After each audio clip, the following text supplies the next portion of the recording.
Sony has officially revealed the PS5 Pro, ending months of leaks and speculations with an underwhelming 9-minute presentation that saw lead system architect Mark Cerny trying his best to make the console sound much more enticing of an upgrade than it actually is. A larger GPU, faster rendering, a greater focus on ray tracing, better and more consistent frame rates, and entirely new proprietary super sampling technology in PSSR. On paper, the PS5 Pro sounds like a remarkable step forward, but it has failed to make a good first impression, which in turn is made much worse by the fact that the console is ridiculously priced. When the PS5 Pro launches on November 7th, Sony will sell it for a price of $699.99, a price that you'd be shocked at if Sony hadn't consistently spent the entire PS5 generation making the worst possible pricing decisions. The base PS5 itself is still an arguably overpriced console, a fact that's exacerbated by the many price increases Sony has implemented for the console itself and its accessories in different regions, and often multiple times like in Japan. Not to mention, switching to $70 games, having significantly higher PlayStation Plus subscription prices, selling the PSVR 2 for a higher price than the console that it launched as an accessory for, or what have you. But even though the ridiculous pricing for the PS5 Pro is depressingly on brand for modern-day PlayStation, it's still hard not to be shocked at the audacity of it. Let's start with the fact for a great many people, the PS5 Pro is already hugely unnecessary to begin with. Close to 4 years into the PS5's lifecycle, we're only just barely getting started with this console generation. Cross-gen releases ruled the roost for what seemed like an eternity, and it's only now that we're starting to see developers making games specifically for current-gen hardware on a more widespread basis. We're past the halfway point into this console generation, and the PS5 is still struggling to justify its own high price. To introduce a console that's supposedly a more powerful version of the hardware that is only just beginning to come into its own doesn't seem like a great idea to begin with. You have no idea. You are glorious prey, worthy of Craven. Let me tell you how this is all gonna go down. But when that mid-gen console refresh is being sold for $700, at that point, to say the very least, it becomes crucial for Sony to have a really convincing first showing for the console. When we first saw the PS5 Pro, it needed to be with a sort of presentation that would effectively and abundantly convey its vast benefits over the base console. Because at an asking price of $700, that's the standard that the console is going to have to reach. And did the PS5 Pro reveal manage to do that?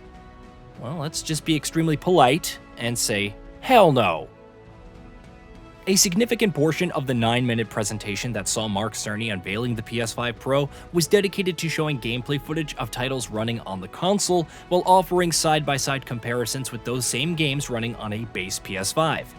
Sadly, much of it was underwhelming. Sure, Gran Turismo 7 looks quite impressive with ray tracing enabled. Ratchet & Clank Rift Apart boasts a greater level of detail in the backgrounds, and the prospect of playing The Last of Us Part 2 at 60 FPS with the best possible visual fidelity is an exciting one. But ultimately, what we've seen so far are little more than marginal upgrades in the grand scheme of things, which, to say the very least, is a massively underwhelming way to debut a console that is going to be sold for $700.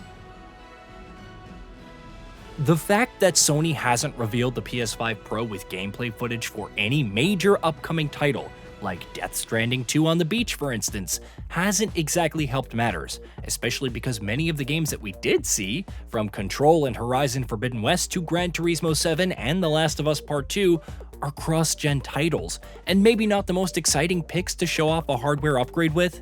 These were games that were nowhere close to getting the most out of the base PS5, so to use them to demonstrate what a more powerful version of the console is capable of just seems like yet another in a lost list of poor decisions by Sony where the PS5 Pro is concerned.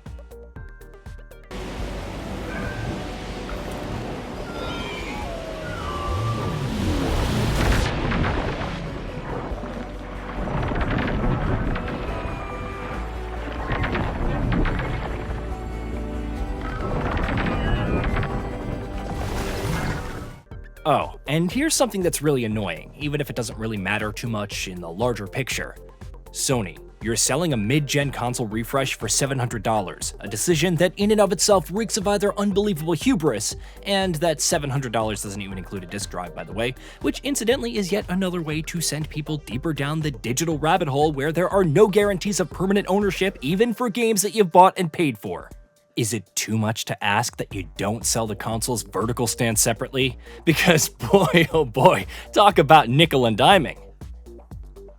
This is, of course, a very obvious argument to be made that the PS5 Pro is not meant as a mass appeal device at all, but that it is instead being made for the enthusiasts.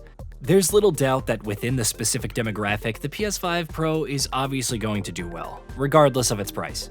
But it's hard not to look at the console and think of it as a waste. A waste because the base PS5 is only just beginning to get its engines warm, which makes it unlikely that anyone is going to do much with the PS5 Pro that's going to be too impressive.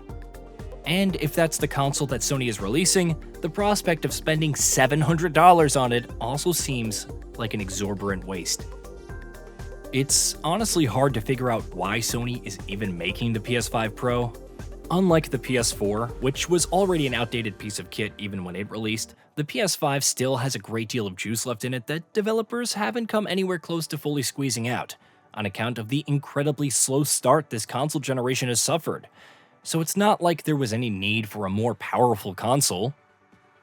On paper, one could argue that the release of a mid-gen console refresh would help revitalize hardware sales for Sony, which is an area where the PS5 has been declining over half a year. But at $700, you have to wonder whether the PS5 Pro is going to have enough mass appeal to be able to do that. You okay? I'm working on it!